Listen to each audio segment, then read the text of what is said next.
I always thought there was something different about the way Dad treated me, even from the earliest memories I could hold on to. It wasn't like I lacked love at home. There was plenty of Mom's warmth, her hugs, her words of encouragement. But with him, it was different. My sister, just a little over a year older than me, seemed to exist in a completely separate orbit where he was constantly orbiting her world. Every recital, every school play, every little achievement she had, he was there, a steady, unwavering presence, cheering the loudest, proudest. My brothers, though younger than me, were also treated like kings. He'd buy them toys on a whim, sneak candy when Mom wasn't looking, plan game nights, movie nights, special outings. They were in his favor, in a constant bubble of attention, laughter, and indulgence. And then there was me. I remember waiting for him in the wings of my own life, hoping he'd notice my achievements, hoping he'd show up for my recitals, hoping for even a fraction of the enthusiasm he showered on my sister. But the seats were always empty. The applause I craved felt hollow because it came from everyone else but him. He never asked about my interests.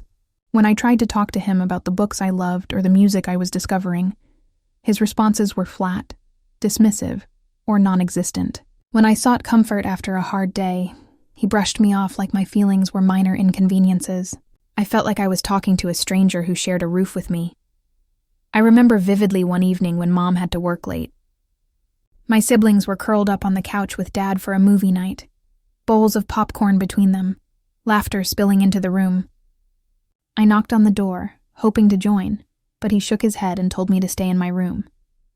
I slumped back to my bed, the muffled sounds of joy drifting through the walls like a cruel tease. Later, when Mom returned and I tearfully recounted how I'd been left out again, she tried to explain. She said it wasn't personal, that we were too alike, that he didn't know how to handle me, that we clashed too much. I never fought him. I never argued. I never defied him in any way. I just wanted the same simple things my siblings had: attention, recognition, love. Birthdays were another stark reminder. He'd spoil my siblings with gifts that ranged from toys they'd been hinting at for months to impromptu surprises that showed he was paying attention to their lives. And me?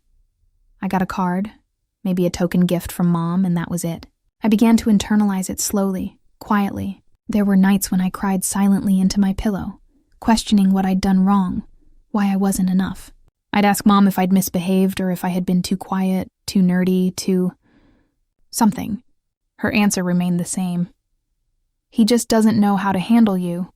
You're too much like him. Sleepovers at friends' houses or at relatives became the norm whenever Mom wasn't home. I would pack a small bag, eat quickly, and leave quietly, while Dad stayed behind orchestrating fun evenings with my siblings. They'd laugh, play games, and share stories while I became a ghost in my own home. Every time I carried a weight of loneliness, the quiet sting of being the child who existed but wasn't loved in the same way. I remember one particular moment. A recital I had been preparing for months. I had practiced endlessly, my fingers trembling as they hit the keys of the piano. I had rehearsed every line of dialogue, every movement, hoping to make him notice me, hoping to catch the smallest glimmer of pride. When I looked out into the audience, the seats were filled with friends, neighbors, and relatives, but he wasn't there. Not a single glance from him. My chest tightened, a heavy knot forming in my stomach. My mother tried to console me afterward, but nothing she said could erase the sting of his absence. My sister, on the other hand, had him front and center at every performance. He'd clap the loudest, sometimes even recording videos, always beaming. I started to question whether there was something inherently wrong with me. Over time, I began to notice patterns. He would ask about my sister's school projects, her hobbies, her friends. He would offer guidance to my brothers on their games or experiments, but never to me. Whenever I wanted to share something personal, he would redirect, ignore, or brush it off with a "that's nice, honey," before moving on. I felt invisible in ways that cut deeper than words. My attempts to get his attention, to be validated, were systematically deflected. My mother's explanation, the "we butted heads" excuse, never sat right with me. I didn't argue with him. I didn't rebel. I simply existed, hoping for affection that never came. Even the small things, the gestures that matter in childhood, were missing. When my siblings got tickets to amusement parks, when Dad took them to special events, when he planned surprise outings. I was left out. I remember the day he took my brother and sister to a concert they had been talking about for months. I begged to go, tried to explain how much it meant to me, but he said, "Maybe next time," and that was the end of it. I cried that night, alone in my room, wishing I could understand why he had so much love to give. Just not to me. There were moments, fleeting though they were, when I thought maybe it would change. Perhaps one day he'd notice me. Perhaps one day he'd see that I existed, that I mattered too.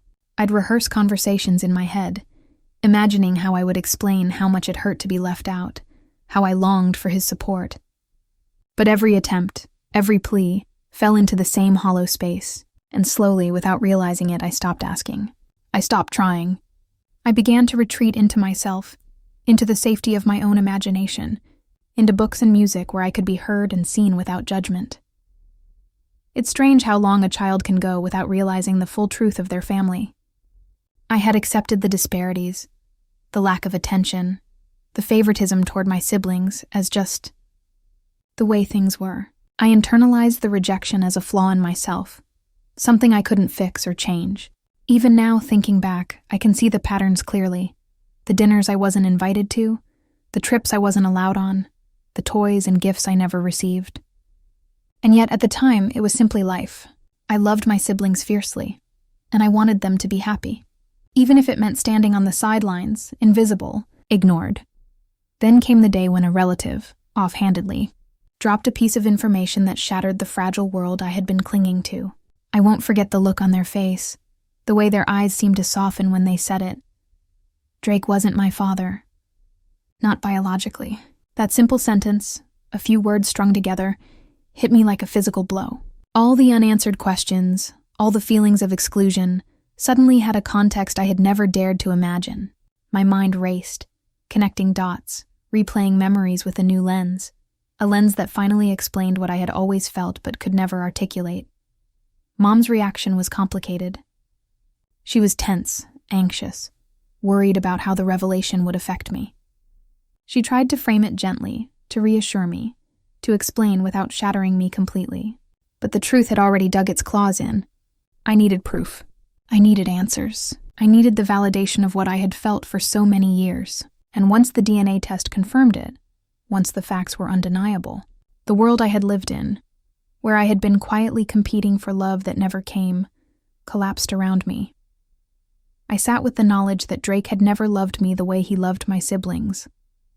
That the distance, the coldness, the neglect was not a reflection of my own worth, but of a truth too long hidden. My sister's closeness in age, the timing of her birth, it wasn't random. It was part of a promise, a deliberate choice made long before I existed, and one that excluded me. I felt betrayed, not just by Drake, but by the silence that had surrounded me, by the years of confusion and hurt that could have been explained, softened, or even prevented. In that moment, the quiet anger and sadness inside me intertwined. I cried not just for the missed moments, the empty seats, and the unheard words, but for the years of wondering, the nights of self-doubt, and the relentless feeling of not being enough. I realized that this wasn't just about missed recitals or denied treats.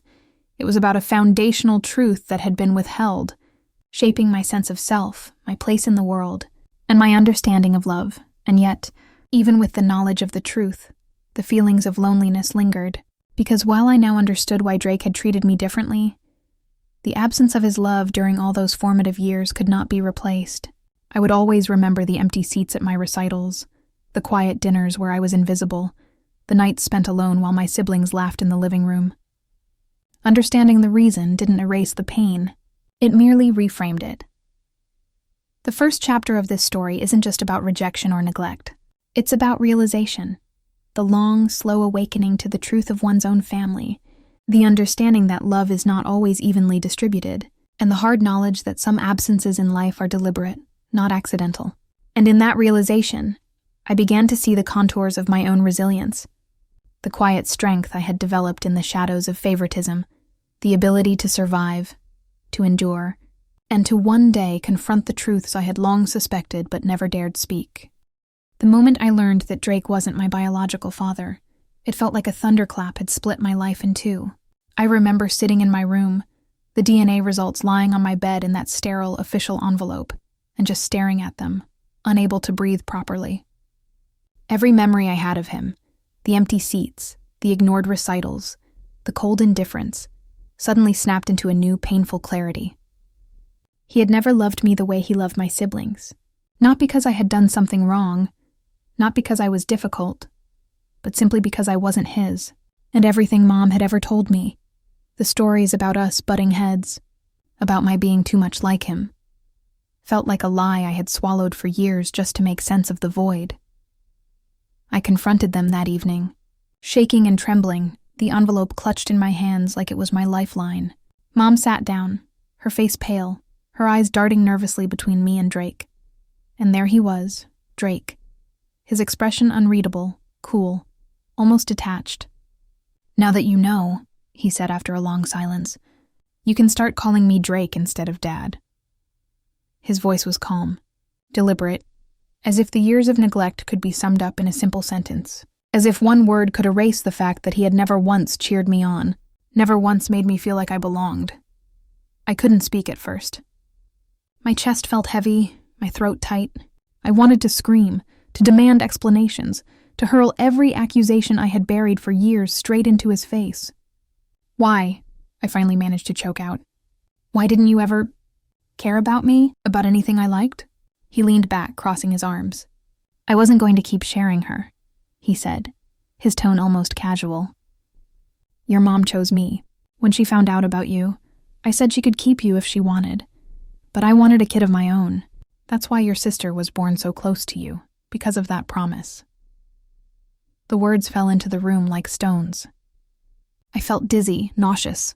The realization that my entire childhood had been structured around a promise that excluded me, my sister born to fulfill a vow that had nothing to do with me, was suffocating. I could feel my hands shaking. "So, I was never yours?" I asked, the words tasting bitter on my tongue. "No," he said plainly. "Never was. Never will be. And I want at least 1 year of just my family when you turn 18. The implications of his words crashed over me. No college savings, no support, no future planned, nothing. Everything my siblings had, the toys, the attention, the guidance, the security, was theirs. And I had been invisible, abandoned in plain sight, made to feel like a mistake simply for existing. I realized then that every rejection, every missed opportunity for closeness, every cold word and absent gesture had not been random. They had been intentional. I was collateral damage in a life that was never mine to begin with. Mom's reaction was different but equally complicated. She kept asking the same question over and over, sometimes multiple times a day. "Who told you?" Her concern wasn't for my feelings, my hurt, or the betrayal I had endured. It was for control of the narrative. She had been pressured by family members, to be honest, but she didn't know who had finally spilled the truth. I refused to tell her. Part of me wanted her to feel the weight of the choices she had made. But more than that, I wanted to protect the person who had given me the courage to confront the truth, even if it felt disrespectful, even if she called it hiding things. I knew that discovering this truth on my own terms was essential for my own sense of autonomy and closure. The days after the confrontation were tense and surreal. Mom oscillated between guilt, panic, and frustration, while Drake maintained his cold distance. He didn't apologize, didn't try to explain, didn't offer even the smallest comfort. "You're not mine," he reminded me constantly, as if repetition could reinforce his point. My siblings, oblivious to the upheaval in my life, continued with their routines, laughing, joking, living in the bubble that I had never been allowed inside. I tried to process it all, to make sense of the years I had lost, the love I had craved and been denied. I replayed memories in my mind, the recitals, the missed birthday surprises, the nights alone while my siblings played games with him. Each moment took on new meaning, each absence now a symbol of rejection. It wasn't just neglect. It was deliberate, systematic, undeniable. And yet, amidst the grief and anger, there was a strange sense of clarity.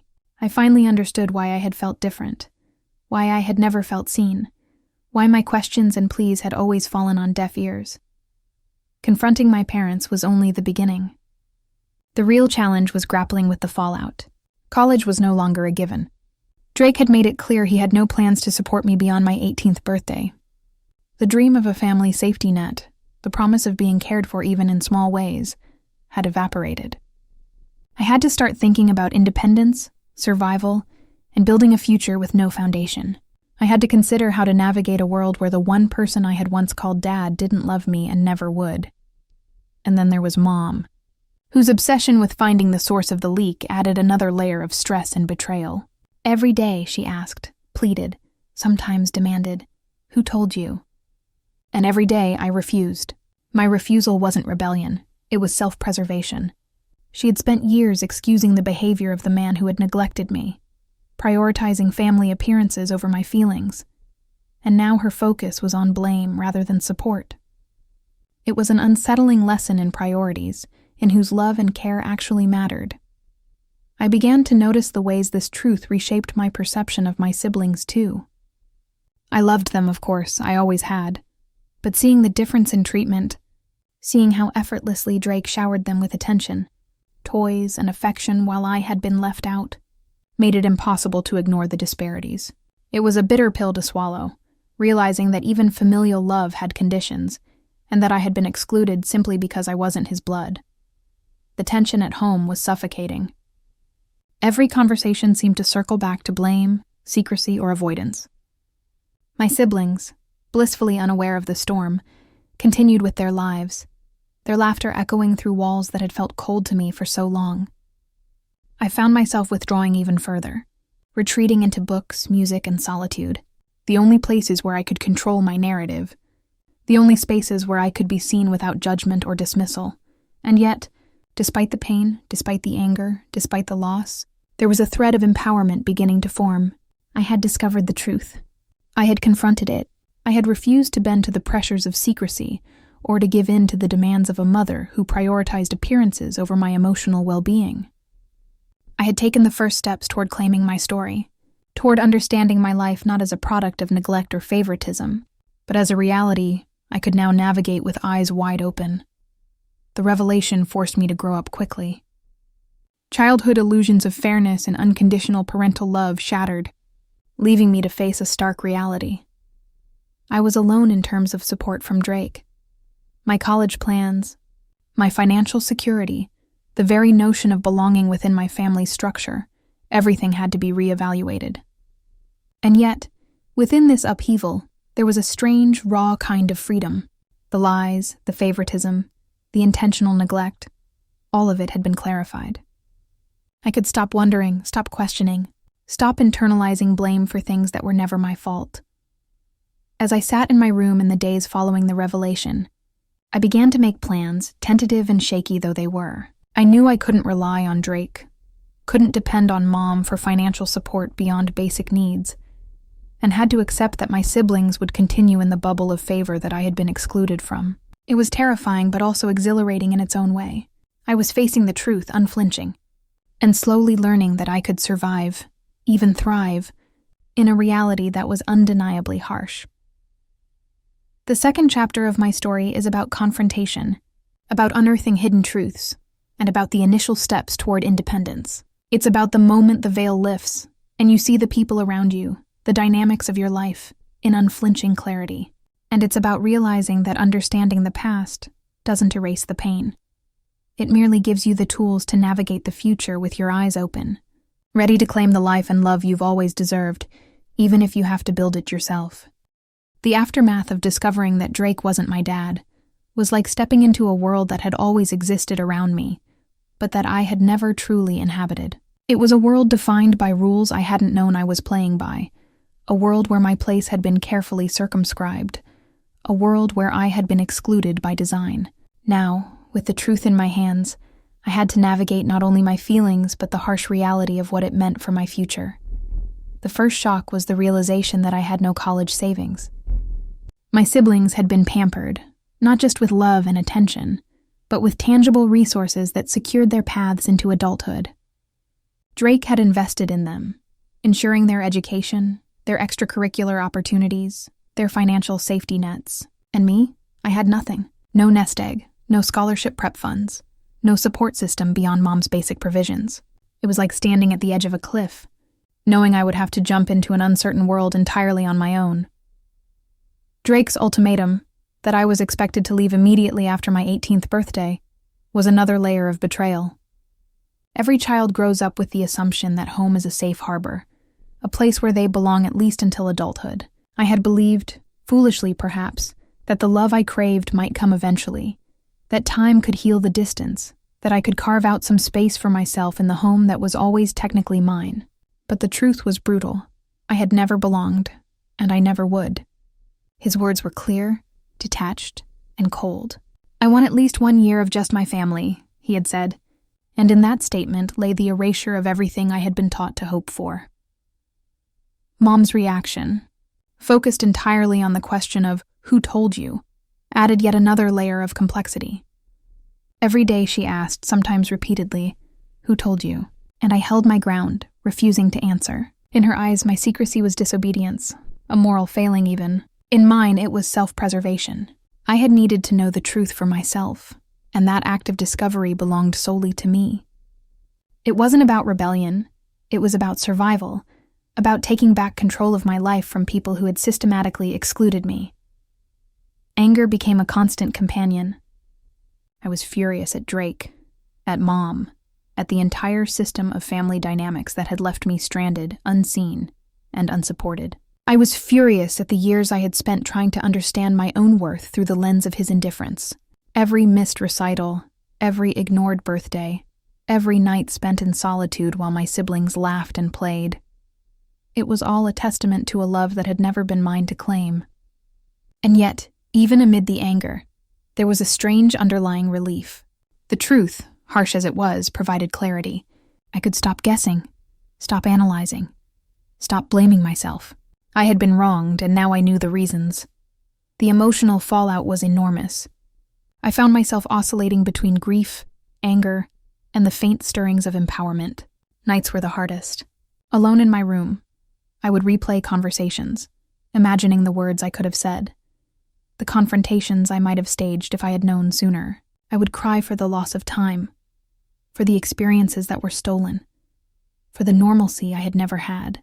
But gradually, the tears became less about the past and more about the future, about figuring out how to build a life where I mattered, where I was loved, where I could finally be seen.